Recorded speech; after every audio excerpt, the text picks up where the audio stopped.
Assalamualaikum warahmatullahi wabarakatuh.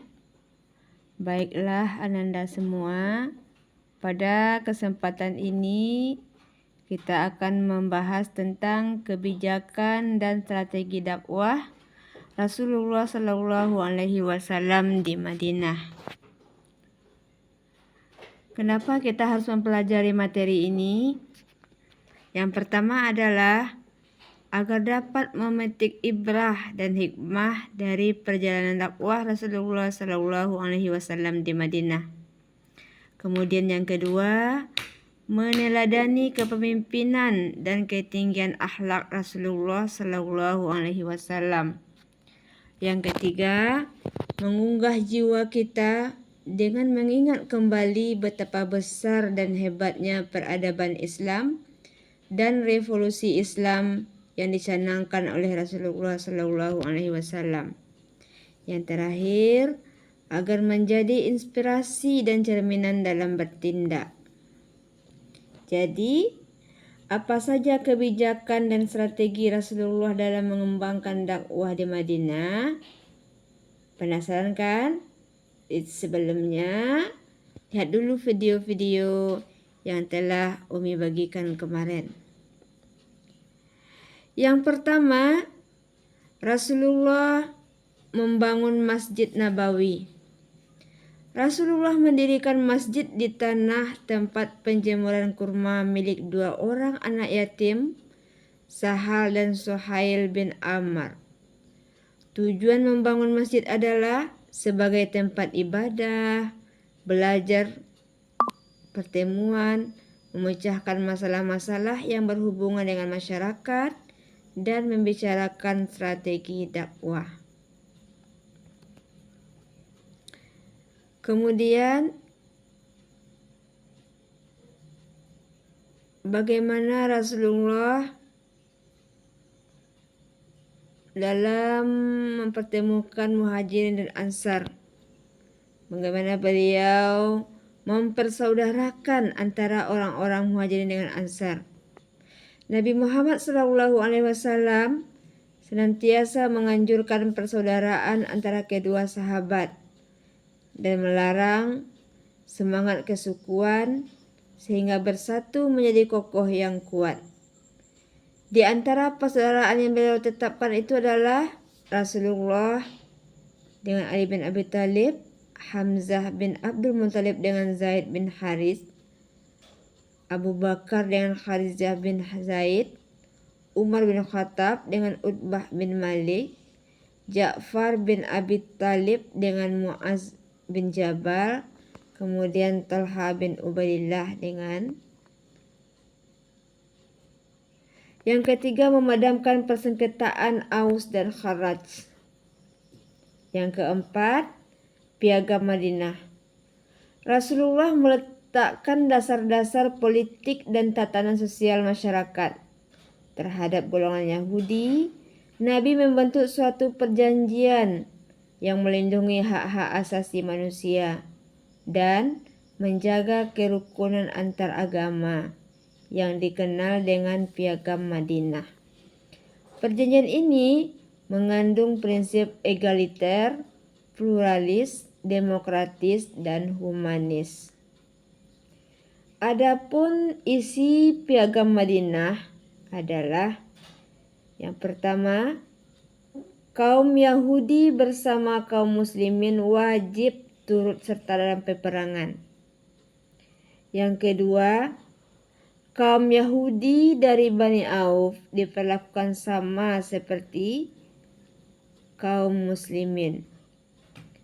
Kemudian kaum Yahudi tetap dengan agama Yahudi mereka, demikian pula dengan kaum muslim. Semua kaum Yahudi dari semua suku dan kabilah di Madinah diberlakukan sama. Selanjutnya, kaum Yahudi dan muslimin harus saling tolong-menolong dalam memerangi atau menghadapi musuh. Kemudian, kaum Yahudi dan muslimin harus senantiasa saling berbuat kebajikan dan saling mengingatkan ketika terjadi penganiayaan atau kezaliman. Selanjutnya, Kota Madinah dipertahankan bersama dari serangan pihak luar.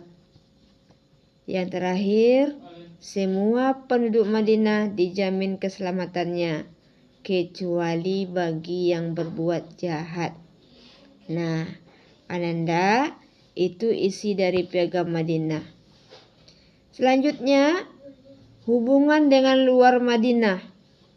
Rasulullah Shallallahu Alaihi Wasallam mengirimi surat kepada para penguasa di luar Madinah melalui duta yang beliau utus. Di antara mereka ada yang menerima dengan baik, bahkan bersedia masuk Islam. Namun juga ada yang menolaknya. Siapa sajakah yang dikirimi surat oleh Rasulullah Shallallahu Alaihi Wasallam?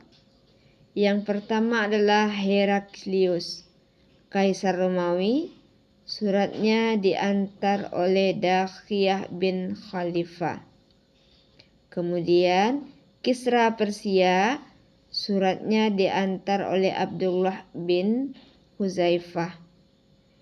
Kemudian Negus atau Najasyi, Raja Habasyah, suratnya diantar oleh Umar bin Umayyah al-Damari. Kemudian Rasulullah juga mengirimi surat kepada Muqawqis, gubernur Romawi di Mesir. Surat diantar oleh Khatib bin Abu Baltah. Selanjutnya, Rasulullah juga mengirimi surat kepada Uskup Dukhatir atau Uskup Romawi. Suratnya diantar oleh Dakhiyah. Yang terakhir, Rasulullah juga mengirimi surat kepada Al-Munzir bin Sawi. Ini disebut juga Amir Bahrain. Suratnya diantar oleh Al-Ala bin Al-Khadami. Yang keenam, Rasulullah menciptakan kesejahteraan umum, yaitu mewajibkan zakat dan berbagi, menganjurkan bekerja dengan tekun, mengurus kebutuhan ahli suffah, dan melindungi hak konsumen. Bagaimana mengembangkan pendidikan dan dakwah? Dalam melaksanakan syiar Islam, dibutuhkan orang-orang yang pandai membaca dan menulis. Oleh karena itu, Nabi Muhammad SAW sangat memperhatikan masalah pendidikan. Faktor pendorong berkembangnya di zaman Rasulullah itu adalah karena penyebaran agama Islam membutuhkan orang-orang yang pandai membaca dan menulis, sebab ayat-ayat Al-Quran harus ditulis kemudian dibaca oleh kaum muslimin. Anak-anak sekalian, kemudian kita lihat ada 8 dalam menyusun struktur pemerintahannya. Ada kepala negara, kemudian ada pembantu Nabi, Mu'awin, ada panglima perang dan tentara. Setelah itu ada aparat administrasi dan majelis syura. Lanjut, struktur pemerintahan pada zaman itu ada qadi dan mahkamah manzalim. Setelah itu yang terakhir ada gubernur atau wali dan bupati di setiap wilayah Islam. Demikianlah yang dapat kita sampaikan pada hari ini. Mudah-mudahan bermanfaat dan menambah ilmu, pengetahuan serta wawasan Ananda.